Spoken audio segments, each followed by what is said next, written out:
تعتبر الإنفلونزا من بين الأمراض التي يصادفها الأطباء في قسم الأمراض الصدرية، فالإنفلونزا عدوى فيروسية تصيب الجهاز التنفسي ويسببها أحد فيروسات الإنفلونزا، وهي أحد الأمراض الأكثر انتشاراً في هذا الموسم، وذلك بسبب تغير درجات الحرارة والرطوبة المستمرة. الأمراض التي نصادفها خلال عملنا هنا في السيرفيس، هناك أمراض موسمية، هناك أمراض التي نصادفها على طول العام. من الأمراض الموسمية اللي تكون خاصة في فصل الشتاء وفصل وين تغير في الجو وانخفاض شديد في درجة الحرارة، كما الإصابات البكتيرية والإصابات الجرثومية على مستوى الرئة وعلى مستوى القصبات الهوائية. وكاين أمراض اللي نشوفوها على طول العام، كما انسداد الرئوي، انسداد المزمن الرئوي، كاين توسع القصبات الهوائية، كاين الاسترواح الصدري، كاين الأمراض السرطانية، سرطان الرئة اللي هو كاين بكثرة اللي نشوفوه على طول العام. C'est une maladie bénigne, sauf que si elle survient chez des patients qui ont des maladies chroniques, notamment des maladies respiratoires, la BPCO, l'asthme, mais également d'autres pathologies chroniques telles que les cardiopathies, les myopathies, eh bien ces malades risquent des complications graves de la grippe. تنتقل فيروسات الإنفلونزا عبر الهواء في رذاذ السعال والعطس، كما يمكن أن تنتقل العدوى عن طريق لمس شيء تم ملامسته من طرف مصاب بالمرض.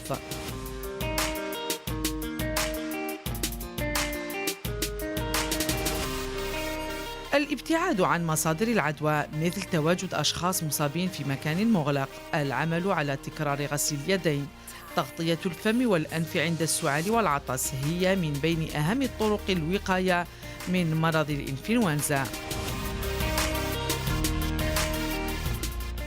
Il faut associer d'autres méthodes de protection et de prévention, à savoir se laver régulièrement, fréquemment les mains.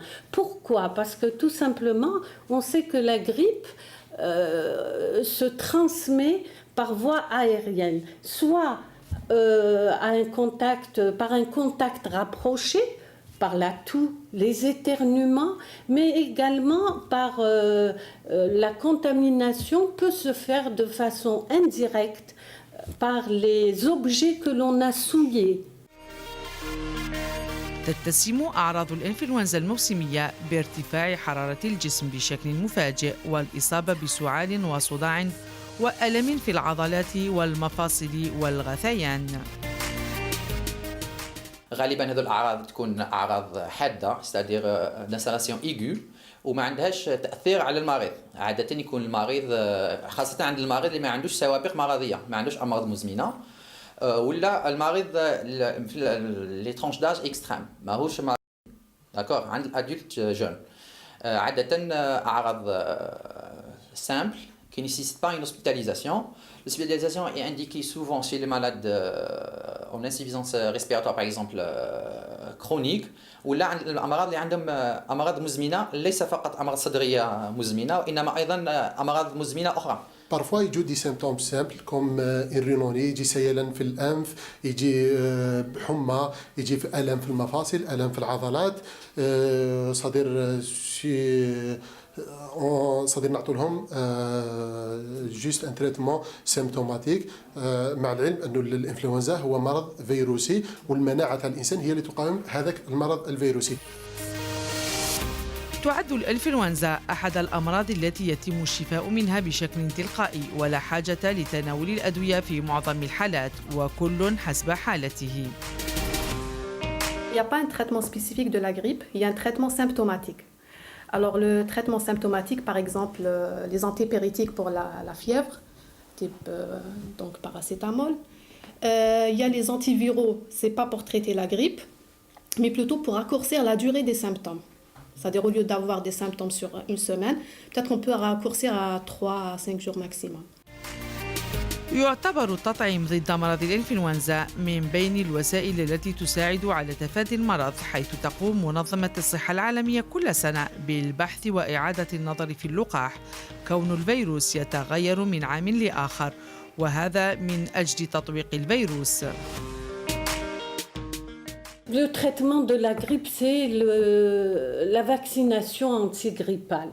On sait que la vaccination antigrippale, elle permet de redynamiser le système immunitaire. On sait que les virus que l'on a dans l'atmosphère changent et donc que l'immunité que l'on acquiert par la vaccination n'est pas durable, elle n'est pas à long terme. Et donc la vaccination chaque année permet de restimuler l'immunité de l'individu et également, si le virus a changé, de remettre à jour cette immunité. La recherche évolue. Alors chaque année, chaque État membre de l'OMS, elle fait des prélèvements donc de gorge aux personnes nasopharyngées, aux personnes qui sont contaminées par la grippe. Et elle l'envoie, donc ils isolent le type de virus qui est en cause. Et il y a un regroupement qui se fait au niveau de l'OMS pour voir quelle est la souche qui est la plus virulente pour la mettre dans la composition du prochain vaccin. Généralement, c'est vers le mois de mai que ces regroupements sont faits et que la fabrication du vaccin est lancée par l'Organisation mondiale de la santé. Et en mai, chaque pays donc fait son bilan du nombre de grippes déclarées, du nombre de populations à risque et en commande la quantité de vaccins qu'il faut.